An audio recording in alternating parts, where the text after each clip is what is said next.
Welcome. आइए वर्गमूल और घनमूल को आगे बढ़ाते हुए कुछ और नया सीखते हैं।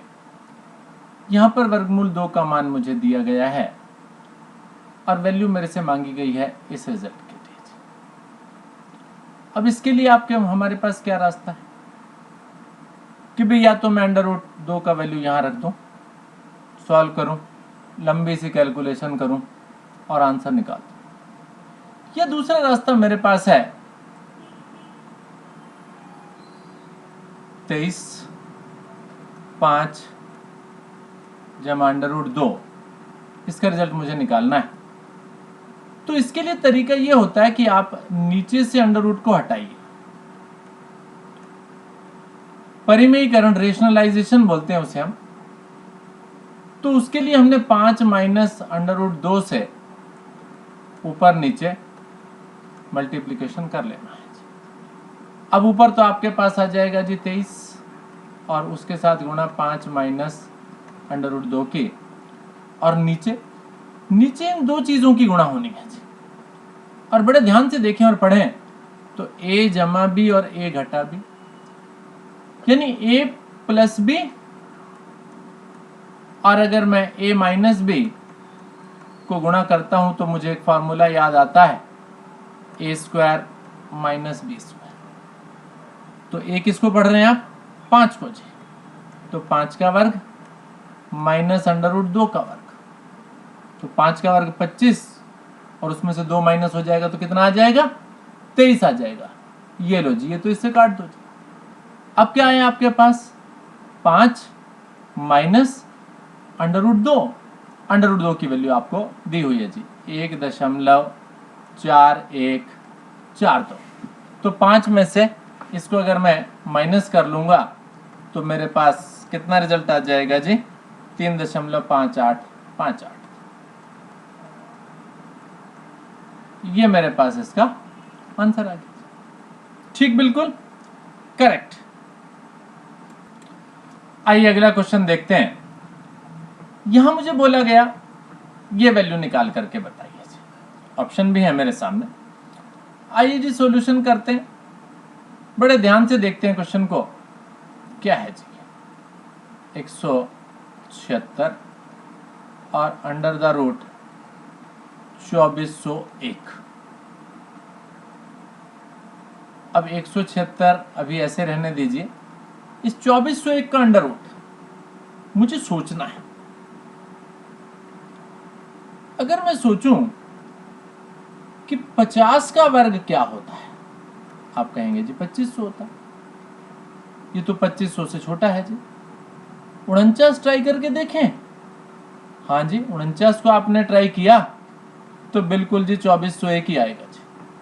इसका मतलब है कि 2401 का जो वर्गमूल होगा वो 49 होगा जी। ये लो जी, 2401 के वर्गमूल की जगह मैंने 49 लिख दिया जी।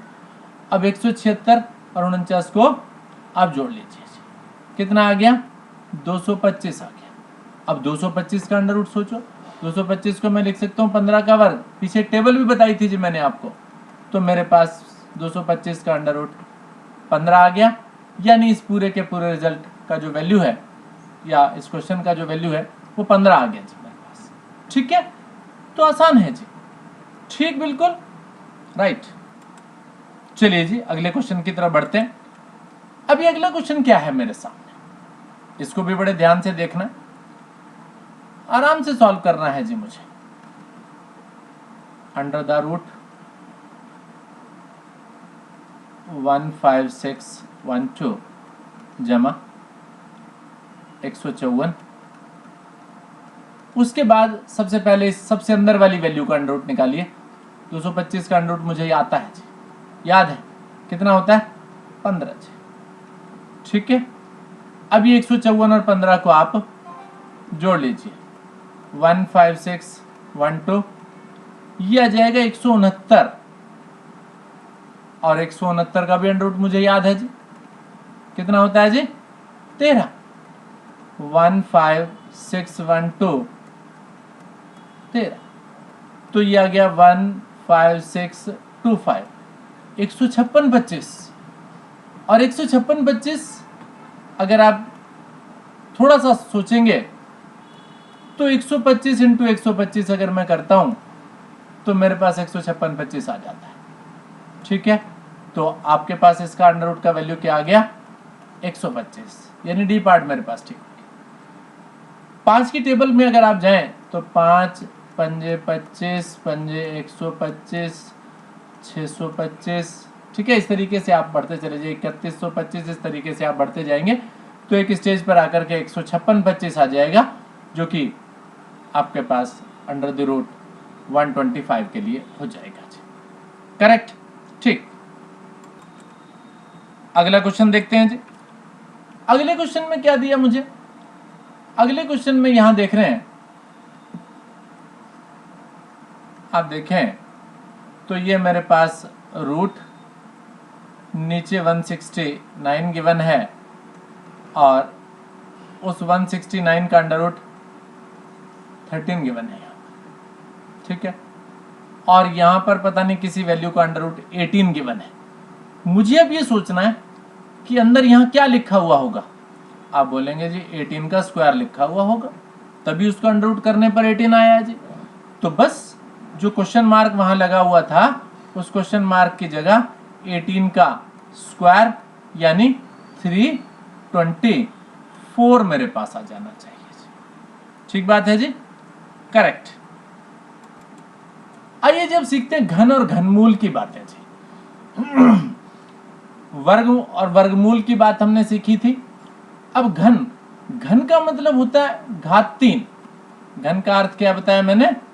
घन का मतलब है पावर 3 यानी घात 3। और अगर आपसे बात की जाए घनमूल की, तो घनमूल का मतलब होता है घात 1/3। 1/3। वर्ग और वर्गमूल में मैंने कहा था वर्ग का मतलब है घात 2 और वर्गमूल का मतलब घात 1/2। घन का मतलब घात 3 और घनमूल का मतलब घात 1/3।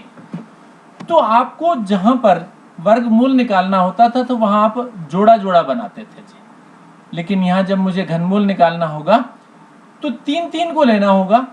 3 की जगह एक वैल्यू मुझे चूज करनी होगी।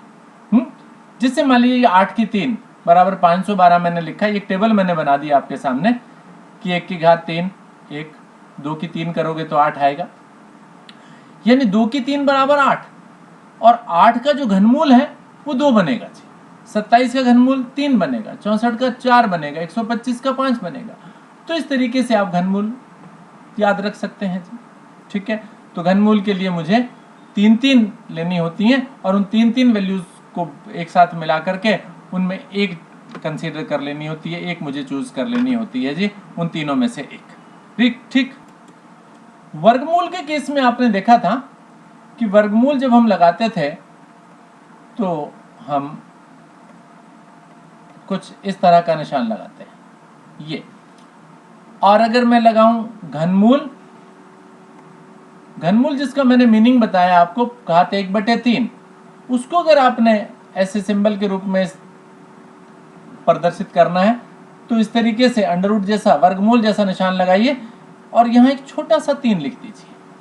तो इस छोटे से 3 लिखने का मतलब है कि ये पावर 1/3 है जी। ठीक है, ये घनमूल को प्रदर्शित कर रहा है जी। करेक्ट। आइए जी अगले क्वेश्चन की तरफ बढ़ रहे हैं। इस क्वेश्चन में मुझे बोला गया 21,952 का घनमूल ज्ञात कीजिए।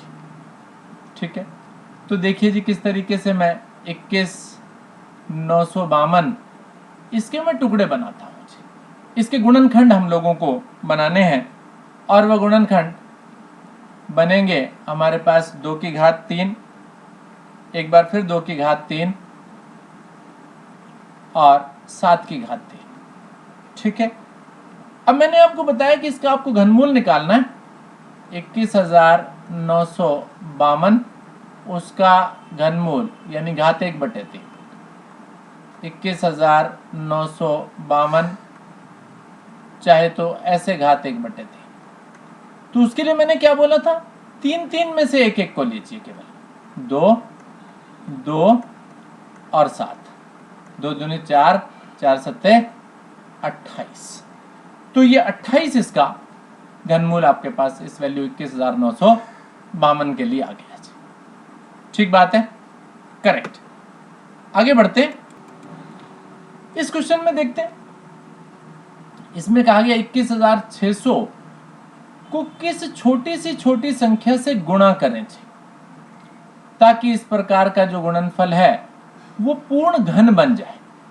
यानी 21,600 के मैं टुकड़े करता हूं जी, और जब 21,600 के मैं टुकड़े करूंगा तो मेरे पास क्या आएगा जी? आप बोलेंगे जी 2 की घात 3 आएगा, एक बार फिर 2 की घात 2 आएगा, उसके बाद 3 की घात 3 आएगा और 5 की घात 2 आएगा। ठीक है, अब यहां पर आप देख रहे हैं हर एक चीज की घात 3 नहीं बनी जी। क्या कमी रह गई? आपने कहा जी एक तो यहां 2 और होना चाहिए था जी, तब ये 2 की घात 3 बनता। एक यहां 5 और होना चाहिए था जी, तो आपके पास घात 3 बनती जी। अगर हम अपनी तरफ से इस 2 और 5 यानी 2 × 5 यानी 10 से अगर हम इसको गुणा कर दें इस संख्या को 21,600 को, तो हमारे पास जो भी कुछ आएगा वो एक पूर्ण घन संख्या बन जाएगी जी। तो आपको क्या पता चला? अर्थात 21,600 को 10 से गुणा करने पर वह पूर्ण घन बन जाएगी।